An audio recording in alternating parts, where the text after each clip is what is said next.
Hello everyone. ನಮ್ಮ mummy ಊರಿಗೆ ಹೋಗಿದ್ರೆ ಸೊ ನಾನು ನಮ್ಮ ಅಣ್ಣ ಡಿನ್ನರ್ಗೆ ಅಂತ ಹೊರಗಡೆ ಬಂದ್ವಿ. ನಾನು ಎಗ್ ರೈಸ್ ತಗೊಂಡೆ, ಅವ್ನು ಬಿರಿಯಾನಿ ಮತ್ತೆ ಕಬಾಬ್ ತಗೊಂಡ. ಡಿನ್ನರ್ ಮುಗಿಸ್ಕೊಂಡು ಅವನೇನೋ ಫಾರ್ಮಲ್ ಶೂಸ್ ತಗೋಬೇಕು ಅಂತ ಹೇಳಿದಾಗ ನಾವು ಈ ಅಂಗಡಿಗೆ ಬಂದ್ವಿ. ಈ ಅಂಗಡಿಗೆ ನಾನು ಆಲ್ರೆಡಿ ಒಂದ್ಸರಿ ಬಂದಿದ್ದೀನಿ. ಇವ್ರದ್ದು ಇನ್ಸ್ಟಾಗ್ರಾಮ್ ಪೇಜ್ ನೋಡ್ಕೊಂಡೆ ಇಲ್ಲಿ ಬಂದಿದ್ದು. ಬಟ್ ಅವ್ರು ಹೇಳತ್ರ ಆಫರ್ ಪ್ರೈಸಸ್ ಎಲ್ಲ ಏನಿಲ್ಲ ಇಲ್ಲಿ. ಒಂದು ಶೂ ಸೆಲೆಕ್ಟ್ ಮಾಡಕ್ಕೆ ಎಷ್ಟೊತ್ತು ಮಾಡ್ತಾನೆ ನೋಡಿ. ಆಲ್ರೆಡಿ ಸೆಲೆಕ್ಟ್ ಮಾಡ್ಕೊಟ್ಟಿದ್ದೀನಿ, ಆದ್ರೂ ಸ್ಯಾಟಿಸ್ಫೈ ಆಗ್ತಾ ಇಲ್ಲ ಇವ್ನಿಗೆ. ಇವಾಗ ಇದಕ್ಕೆ ಏನಾಗಿದ್ಯೋ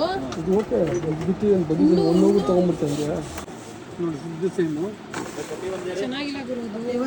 ನೀನೆಲ್ಲೋ ನೀನು ಯಾವುದೋ ತುಕಾಲಿ ಇದೆ ತಗೊಂಡಿದ್ದೆ. ತುಕಾಲಿಯನ್ನು ತಗೊಂತಾ ಇಲ್ಲ. ಕ್ಲೀನಾಗಿ ಒಂದು ಸೆಲೆಕ್ಟ್ ಮಾಡಿ ಕೊಟ್ಟಿದ್ದೀನಿ ಸುಮ್ಮನೆ. ಅರೆ ಭಯ್ಯ ಭಯ್ಯ ಇದರಲ್ಲಿ ಬೇರೆ ಬೇರೆ ತಗೊಳ್ಳಿ. ಆಕ್ಚುಲಿ ಎಲ್ಲರೂ ಹುಡುಗಿರ್ನ ಟಾಲ್ ಮಾಡ್ತಾರೆ, ಶಾಪಿಂಗ್ ಹೋದ್ರೆ ಇಷ್ಟೊತ್ತು ಮಾಡ್ತಾರೆ ಅಷ್ಟೊತ್ತು ಮಾಡ್ತಾರೆ ಅಂತ. ಬಾಯ್ಸ್ ನಮ್ಗಿಂತ ಆತಾತ. ಹುಡುಗಿರೇ ಪರವಾಗಿಲ್ಲ ಕಣೋ.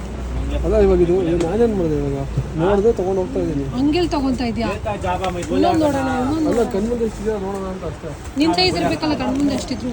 ಕಡೆಗೂ ನಾನು ಫಸ್ಟ್ ಸೆಲೆಕ್ಟ್ ಮಾಡ್ಕೊಟ್ಟಿದ್ದೆ ತಗೊಂಡ. ಇದಕ್ಕೆ ಇಷ್ಟೊಂದು ಶೂಸ್ ತೆಗ್ದಾಗ್ದ ಅಂತ ಗೊತ್ತಾಗಿಲ್ಲ. ಹಂಗೆ ಹೋಗೋಕ್ಕಾಯ್ತು, ನನಗೆ ಬೇಕು ಅಂದ್ಕೊಂಡೆ. ನೀವೆಲ್ಲ ನಿಮ್ಮ ಜೊತೆ ಕಂಪ್ಲೀಟ್ ಮಾಡಿಸ್ಕೊಡ್ತೀನಿ. ಅಲ್ಲಿಂದ ಕ್ಲಿನಿಕ್ ಹೋಗ್ಬೇಕಿತ್ತು. ಕ್ಲಿನಿಕ್ಕೆ ಒಂದು ದಿಕ್ಕಲ್ಲಿದೆ, ಇವನೆಲ್ಲೋ ಒಂದು ದಿಕ್ಕಲ್ಲಿ ಪಾರ್ಕ್ ಮಾಡಿ ನನಗೆ ಬೈತವನೆ. ಅಲ್ಲಿ ಆ ಕಡೆ ಹೋಗ್ಬಿಟ್ಟು ನಿಲ್ಸಿದಿ ಅಂತಿಕೆ.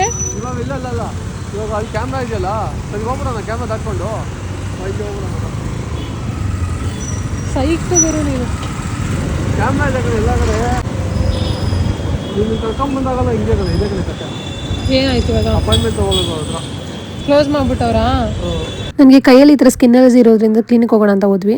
ಅಲ್ಲಿ ನೋಡಿದ್ರೆ ಕ್ಲಿನಿಕ್ ಕ್ಲೋಸ್ ಆಗೋಗಿತ್ತು. ಸರಿ ಅಂತ ಮನೆಗೆ ವಾಪಸ್ ಬಂದ್ವಿ. ಈ ರೀಲ್ಸ್ ಯೂಸ್ ಏನು ಅಷ್ಟೊಂದು ಹೋಗಲ್ಲ ಅಂತ ನನಗೆ ಗೊತ್ತು, ಬಟ್ ವಿಡಿಯೋ ಶೂಟ್ ಮಾಡಿದ್ದೀನಿ, ವೇಸ್ಟ್ ಆಗಿ ಹೋಗ್ಬಾರ್ದು ಅಂತ ಅಪ್ಲೋಡ್ ಮಾಡ್ತಾ ಇದ್ದೀನಿ. ನೆಕ್ಸ್ಟ್ ಒಳ್ಳೆ ಕಂಟೆಂಟ್ ವಿಡಿಯೋದಲ್ಲಿ ಸಿಗ್ತೀನಿ. ಬಾಯ್ ಬಾಯ್.